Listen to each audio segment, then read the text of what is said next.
Oh, little baby girl. The rain poured heavily that night in Lagos. Thunder roared across the sky and the streets were almost empty. In the corner of a quiet alley, a poor man named Musa pushed his rickety wheelbarrow through puddles. He collected scrap metal for a living, barely earning enough to eat. Just as he passed a pile of trash, he heard it. A sound that made him freeze. A baby's cry. He dropped his wheelbarrow and ran toward the sound. Under a torn umbrella, wrapped in a soft pink blanket, lay a tiny baby girl, no older than a few days. Her little face was pale, her lips trembling. Musa looked around. No one. Only the storm and darkness. Who would do this, he whispered. He lifted the baby into his arms, her small fingers gripping his torn shirt. For a moment, the storm around him didn't matter anymore. That night, a poor man made the richest decision of his life. He took the baby home. Musa named her Aisha. He had no wife, no family, and barely enough food. But from the day he found her, he made a promise. "You will never feel the hunger I have felt, my daughter." He fed her with warm milk from the corner shop, rocked her to sleep in an old basket, and sang to her under the flicker of a candlelight.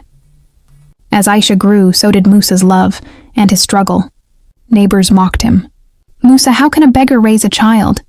Return her before hunger kills you both." But he only smiled. A father is not the man who gives birth, but the one who gives love. He worked twice as hard, collected more scraps, fixed broken chairs, and walked miles every day to send Aisha to school. Years passed. She became his world, his reason to wake up every morning.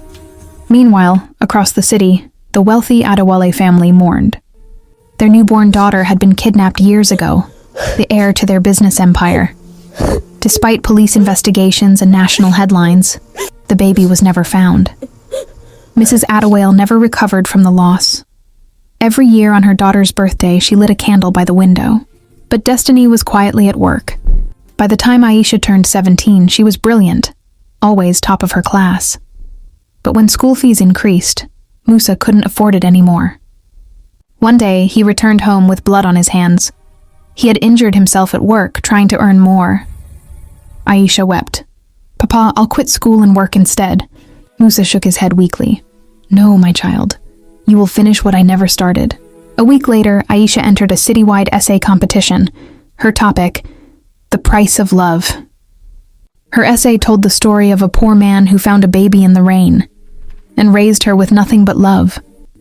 It touched the hearts of everyone who read it. She won, and with it came a scholarship from the Adewale Foundation. When Aisha arrived at the award ceremony, Mrs. Adewale, now older and frail, presented the certificate. But as she handed it over, her hands trembled. She stared at the pendant around Aisha's neck, a tiny gold locket with the letter A engraved. Tears filled her eyes. "Where did you get this?" she whispered.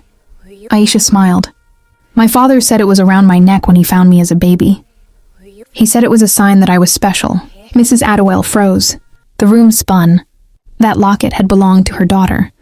Within days, a DNA test was conducted. The result confirmed what destiny already knew. Aisha was the long-lost Adewale heir. The news broke across social media. Missing millionaire's daughter found after 17 years. The Adewale family rejoiced. They rushed to take her home to their mansion, the life she was born into. But Aisha refused. She turned to Musa, tears streaming down her face. "You are my father, the one who raised me. I will not leave you."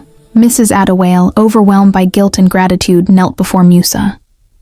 "You raised my child better than all my money ever could. Please let us take care of you both."